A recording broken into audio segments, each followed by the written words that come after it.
The Galactic Council chamber was the largest room Daniel Price had ever seen. It stretched so far in every direction that the walls disappeared into a soft blue mist.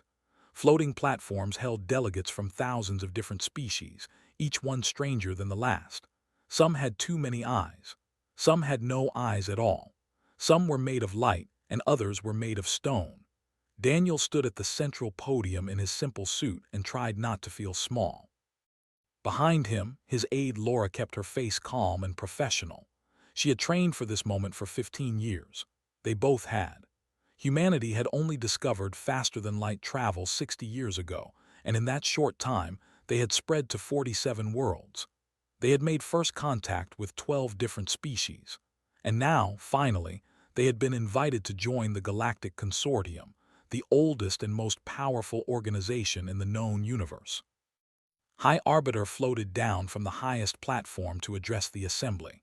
The Arbiter was a being made of living mercury, a silver liquid that moved and shifted with every word. When spoke, the mercury rippled like water in a storm. The universal translator in Daniel's ear turned those ripples into words he could understand. The council had voted. The decision was unanimous. Earth and all its colonies would be granted provisional membership in the Galactic Consortium. Full integration would happen within 3 generations. Humanity was no longer alone. Daniel smiled and gave the speech he had memorized. He thanked the council for their wisdom. He thanked the species who had sponsored humanity's application. He promised that Earth would be a good and faithful member of the galactic community. The delegates made sounds of approval, clicks and whistles and rumbles that the translator told him meant they were pleased. Laura sent the news back to Earth through the quantum communication device in her tablet.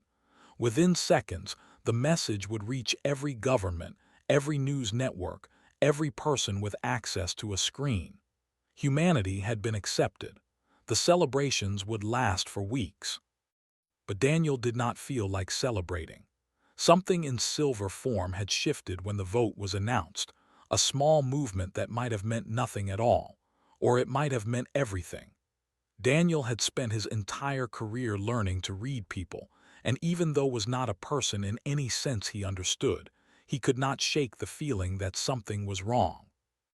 In the observation gallery above the main chamber, an old delegate watched the ceremony with great interest. His name was Aaron, and he belonged to a species called the Syndicate of Voices. His people had joined the council 8,000 years ago, back when humanity was still learning to farm and build cities. Aaron had compound eyes that could see in 12 different spectrums, and right now, all of them were focused on the human ambassador. Aaron had seen many species join the council over his long life. He had watched them arrive full of hope and leave empty of everything that made them unique. The council did not conquer. The council did not destroy. The council simply absorbed, slowly and gently, until nothing remained but another obedient member of the galactic community. The humans did not know this yet. They thought they were joining an alliance of equals. They thought they would keep their culture, their identity, their way of life. Aaron almost felt sorry for them. Almost. After the ceremony, Daniel and Laura were escorted to their quarters in the diplomatic wing of Prime. The room was comfortable by human standards, with beds that adjusted to their body temperature and windows that showed a view of the purple sky outside. But Daniel could not relax. He kept thinking about the way had moved, the small shift in the silver that had seemed like a warning. Laura asked him what was wrong. Daniel said he did not know. Everything had gone perfectly. The council had accepted them without any problems. There had been no arguments, no debates, no conditions. It was too easy. Laura reminded him that they had spent 60 years preparing for this moment. They had studied every species in the consortium. They had learned the customs and protocols.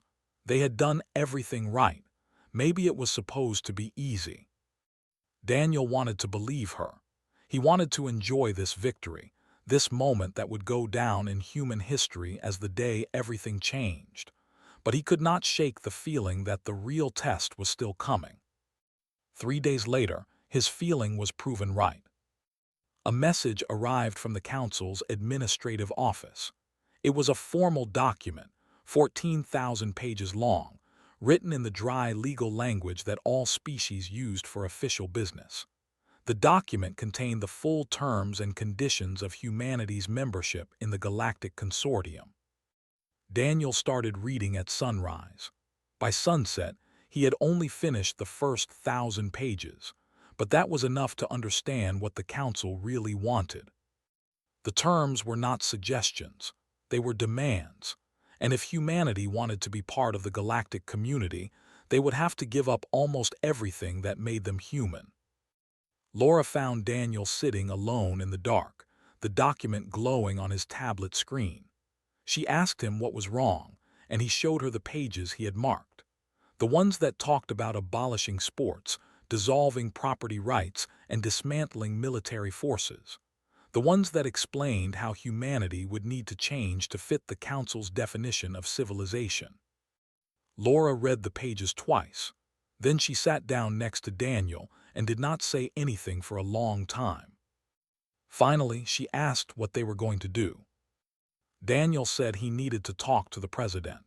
He needed to talk to every world leader, every general, every citizen who had a stake in humanity's future. This decision was too big for one person to make. But deep in his heart, he already knew what the answer would be. Humanity had fought too hard and come too far to give up now. They had survived ice ages and plagues and wars that nearly destroyed them. They had climbed out of caves and reached for the stars. They were not going to let anyone, not even the oldest and most powerful organization in the universe, tell them who they had to be. The Council thought they were offering humanity a gift, but Daniel was starting to understand that it was actually a cage. A comfortable cage with soft walls and plenty of food, but a cage nonetheless. And humans had never been good at staying in cages.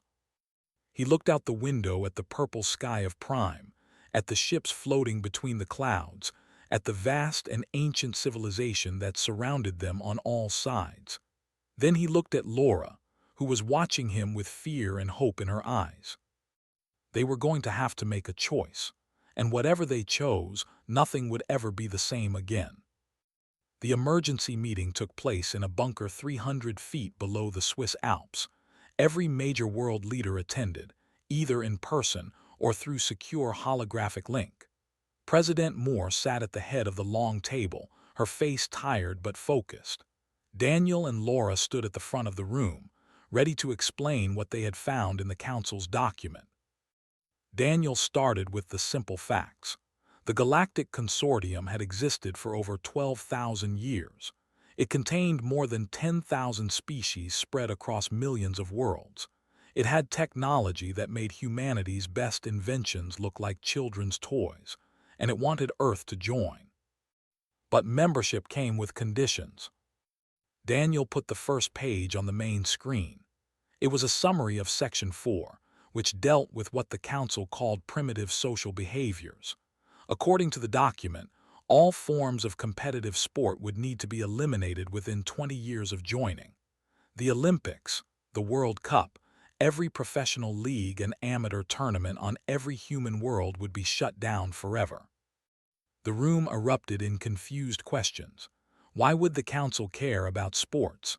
What possible threat could a football game pose to galactic peace? Daniel explained what the Council believed. Competition, they said, was the root of all conflict. When people competed against each other, there were winners and losers. Losers felt pain and shame. That pain turned into resentment, and resentment turned into violence. The Council had decided long ago that the only way to prevent war was to prevent competition of any kind. President Moore asked if this was negotiable. Daniel said he did not know yet. He had more to show them. The second page came from Section 7, which dealt with resource distribution. The Council did not believe in private property. Land, buildings, vehicles, and personal belongings all technically belonged to the consortium and were distributed based on need. No one owned anything. No one inherited anything. The very concept of mine and yours was considered outdated and dangerous. A senator from Texas stood up and asked if this was some kind of joke. His family had owned their ranch for 6 generations. His grandfather had died defending that land. Was the council really saying that none of that mattered? Daniel said the council was saying exactly that. Property, according to them, created inequality. Some people had more and some people had less. That inequality led to jealousy, which led to theft, which led to violence. The only way to prevent this was to make sure no one owned anything at all. The room was getting louder now. People were shouting questions and objections. President Moore raised her hand for silence and asked Daniel to continue.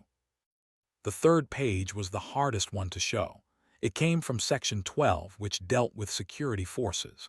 The Council maintained a peacekeeping fleet that was larger than all the militaries of all the member species combined.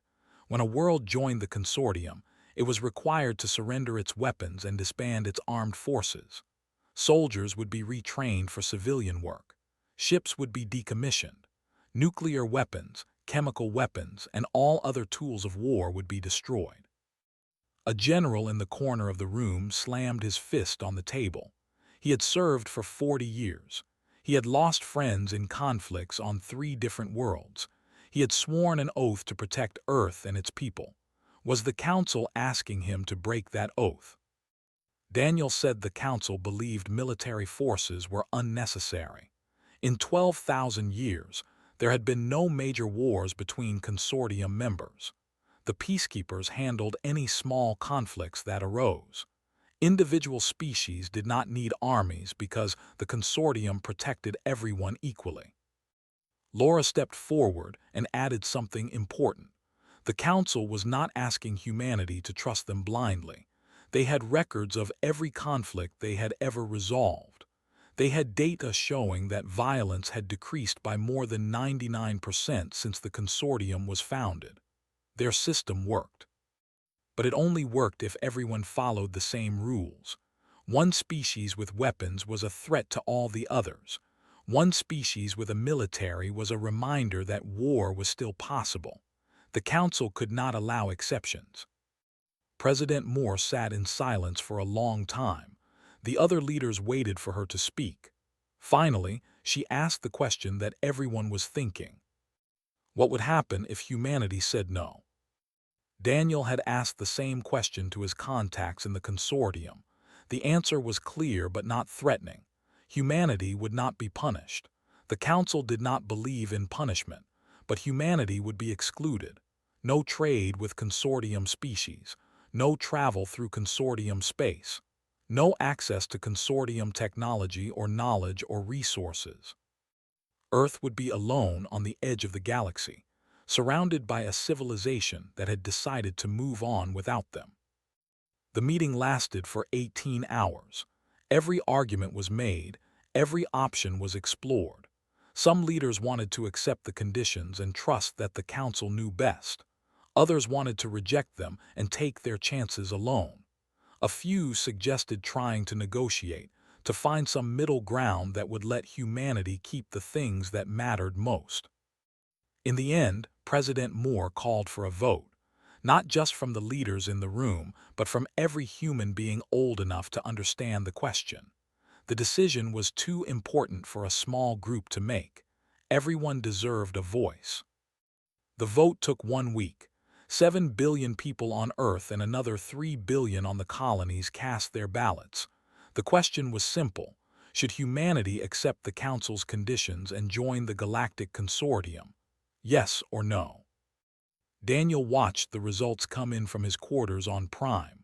Laura sat beside him, refreshing the numbers every few seconds. The vote was close at first, swinging back and forth as different time zones reported. But as the final tallies arrived, the trend became clear. 62% of humanity had voted no. They would not give up their sports, their property, or their soldiers. They would not let anyone else decide who they had to be. They would face the future alone if they had to, but they would face it as themselves. Daniel closed his eyes and let out a long breath. The hard part was over. Now came the harder part. He had to tell the council. The meeting room was small and quiet, nothing like the grand chamber where Daniel had first addressed the council.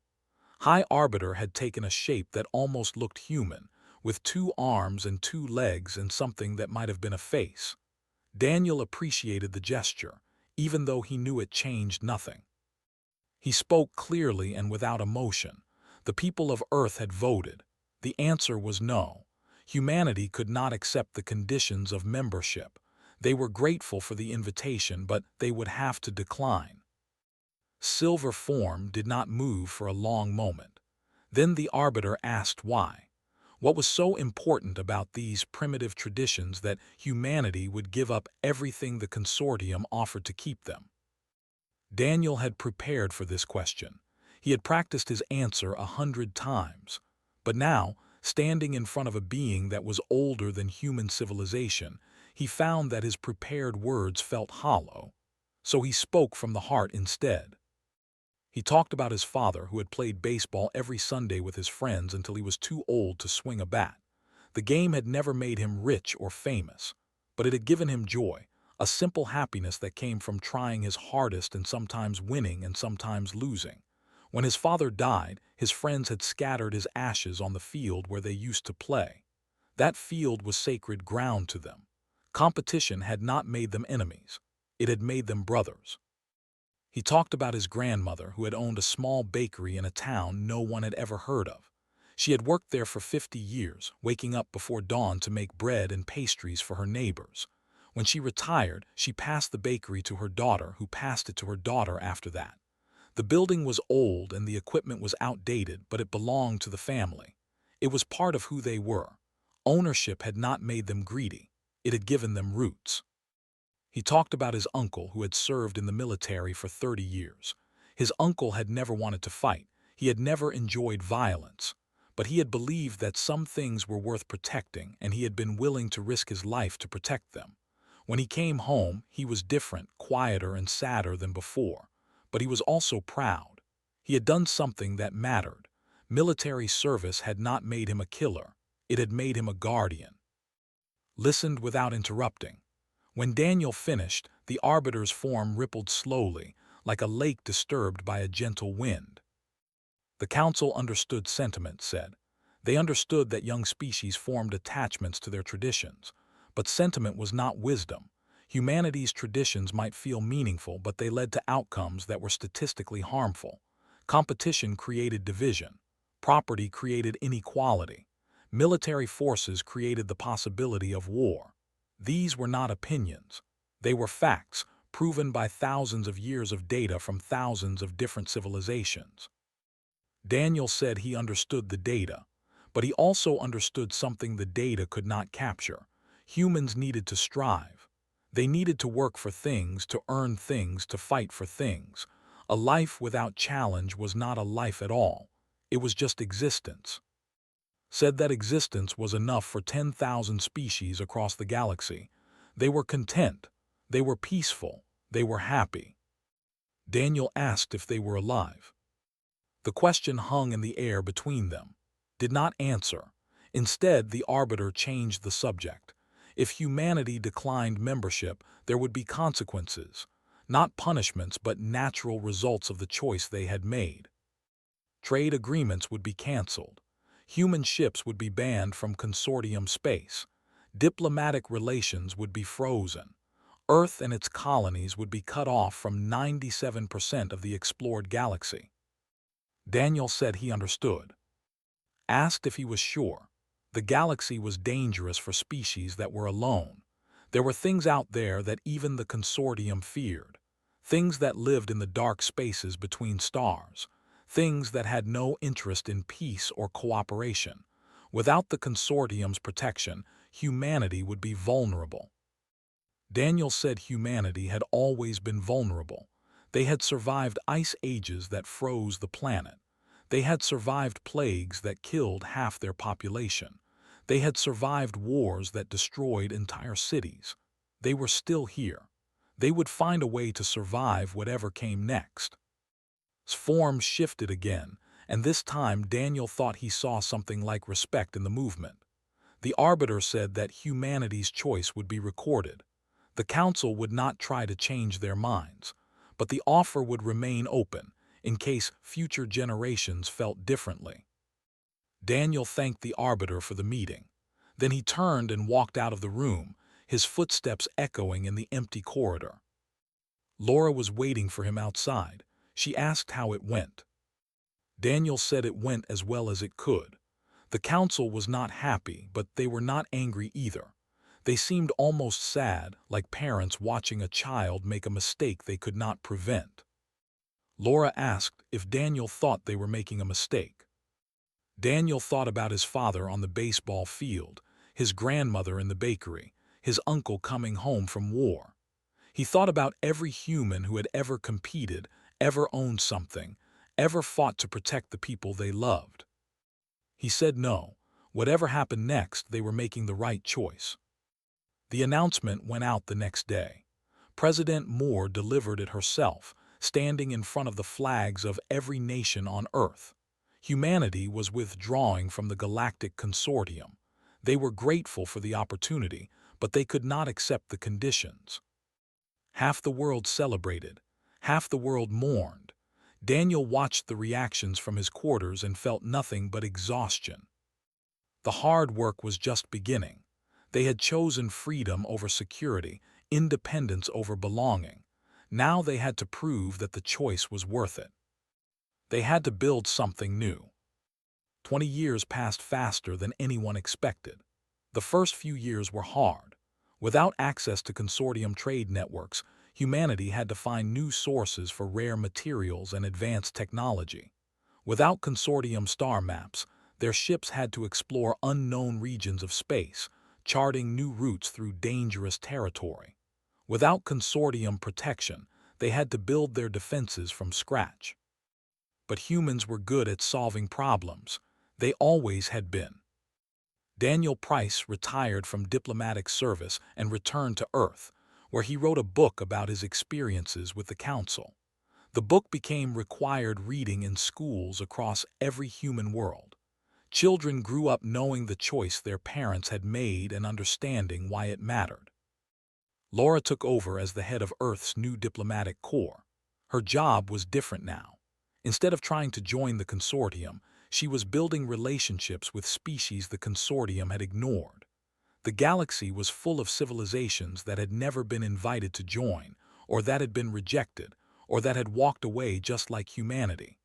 Laura found them one by one and offered them something the consortium never had, a partnership of equals. The first species to join the new alliance was a race of massive stone beings who moved slowly but thought deeply. The consortium had rejected them because they could not adapt to the standard calendar. Their days were too long, their years were too short, and they refused to change their biology to match everyone else. Laura told them they could keep their calendar. The alliance would adapt to them. The second species was a race of small flying creatures who communicated through color patterns instead of sound. The consortium had demanded they learn verbal language to participate in galactic society. They had tried for centuries but could never make the sounds correctly. Laura hired translators who could read their colors and gave them a voice in the Alliance Council. The third species was a race of warriors who had been expelled from the consortium 1,000 years ago for refusing to disband their military. They had survived alone in the outer reaches of the galaxy, fighting off threats that the consortium pretended did not exist. When Laura found them, they were suspicious and hostile. But when she explained that humanity also believed in keeping its soldiers, they listened.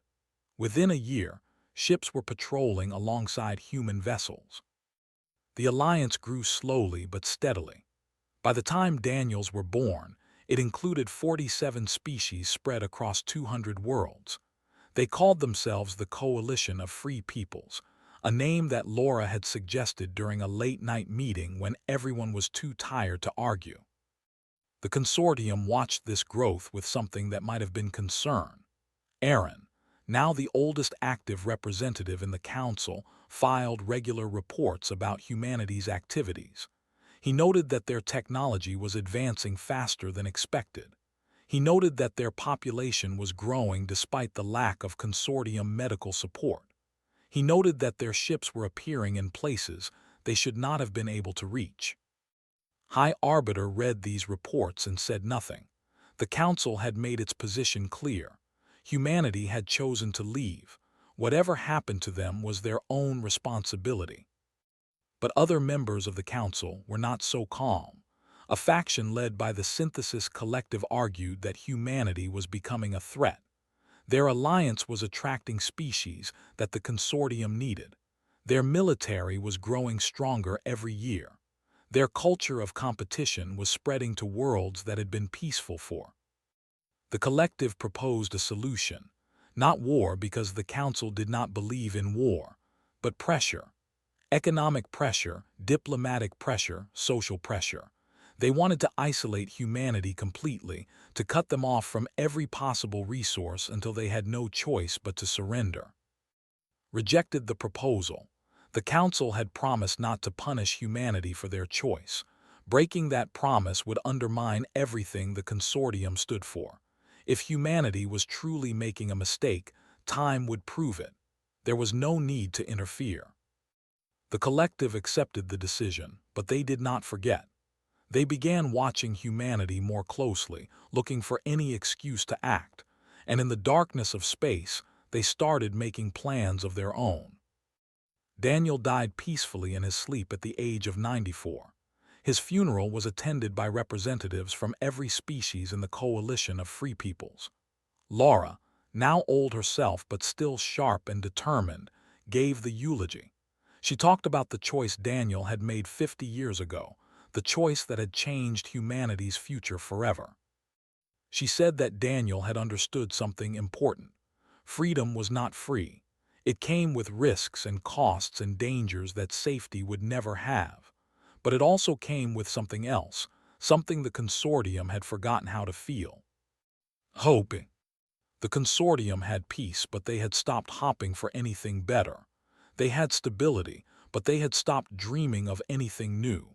They had everything they needed, but they had forgotten how to want. Humanity still wanted. They wanted to explore. They wanted to discover.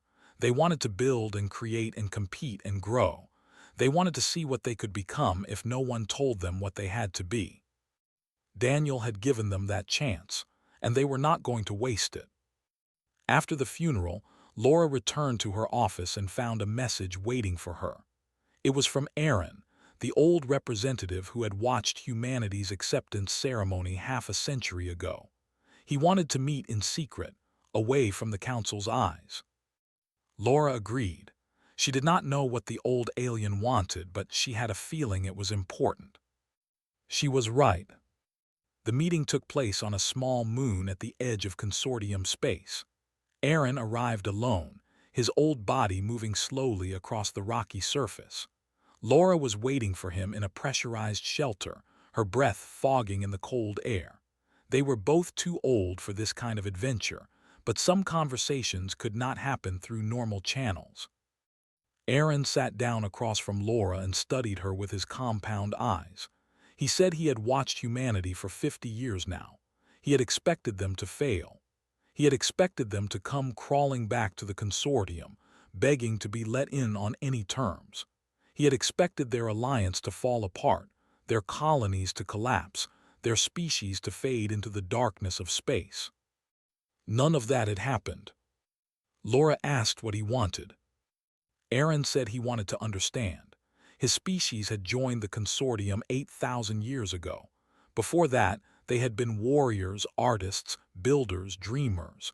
They had competed with each other and grown stronger. They had owned land and passed it down through generations. They had fought battles and sung songs about the heroes who fell.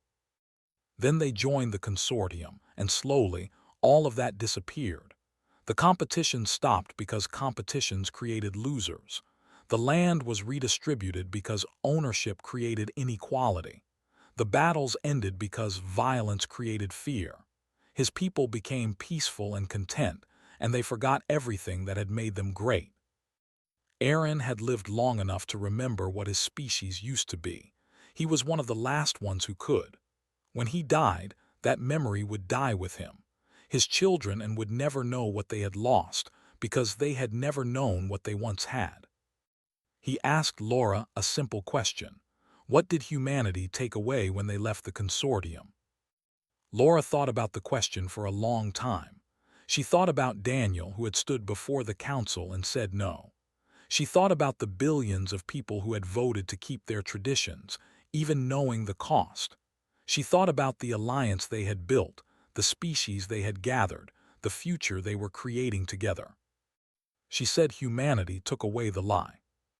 The consortium told its members that peace was only possible through surrender. Give up your competitions, give up your property, give up your soldiers, and you will be safe forever. It was a beautiful promise, and for 10,000 species it had been enough. But it was still a lie. Peace without struggle was not peace. It was sleep. Safety without risk was not safety. It was a cage. The consortium had created a galaxy full of species that were alive but not living, that existed but did not dream, that had everything except the one thing that mattered most: purpose. Humans competed because competition gave them a reason to improve. They owned property because ownership gave them something to protect. They maintained their military because defending the people they loved gave their lives meaning. These things were dangerous, yes. They could lead to conflict and pain and loss, but they could also lead to growth and discovery and joy. The consortium had traded all of that for comfort, and after 12,000 years, they had forgotten what they gave up. Aaron listened in silence. When Laura finished, he made a sound that her translator could not interpret. Then he said something that surprised her. He said the consortium was afraid.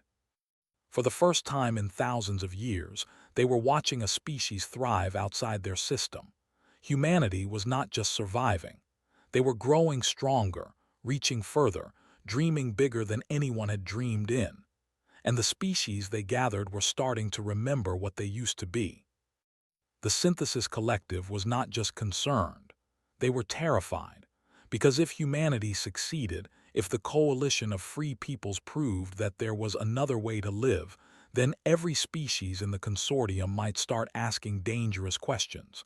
They might start wondering what they had lost. They might start wanting it back. Laura asked what would happen next. Aaron said he did not know. The consortium had never faced a challenge like this before. They might try to ignore humanity and hope the problem went away. They might try to contain them to keep their influence from spreading, or they might do something worse. The collective had been gathering support for decades, and their plans were getting bolder. But whatever happened, Aaron said he wanted Laura to know something. Not all of the consortium agreed with the council. Not all of them believed that the old ways were the only ways. Some of them watched humanity with envy instead of fear. Some of them remembered what their ancestors had been before they surrendered. If the time came, those species might be willing to help. They might be willing to remember. Laura thanked him for the warning and the offer. She asked if she would see him again. Aaron said probably not. He was old and his time was running out. But he was glad he had lived long enough to see humanity prove him wrong. He had thought they were fools for rejecting the consortium. Now he knew they were something else entirely. They were the spark that would set the galaxy on fire. Laura returned to Earth and called an emergency meeting of the Coalition Council. She told them everything Aaron had said. She told them about the fear in the consortium, the plans of the Synthesis Collective, the allies waiting to be awakened. She told them that the future was uncertain but filled with possibility. The council listened and then began to plan. They strengthened their defenses. They reached out to new species. They prepared for whatever was coming, knowing that they would face it together. Outside the windows of the council chamber, human ships flew alongside vessels from a dozen different worlds. They were carrying traders and explorers and soldiers and dreamers, all of them heading into the unknown. They did not know what they would find out there. They did not know if they would survive. But they were not afraid. They were excited. because they were alive in a way the consortium had forgotten. They had fire in their hearts and stars in their eyes, and the whole universe waiting to be discovered. The Council had wanted humanity to give up everything that made them human. Instead, humanity had walked away without a word. And now, finally, the Council understood what that silence meant. It meant that some things were worth more than safety. Some things were worth more than peace. Some things were worth fighting for, even if you might lose. Humanity had not taken anything from the consortium. They had given them something instead. They had given them a choice. And across the galaxy, species that had been sleeping for thousands of years were starting to wake up. The fire was spreading, and it would never go out.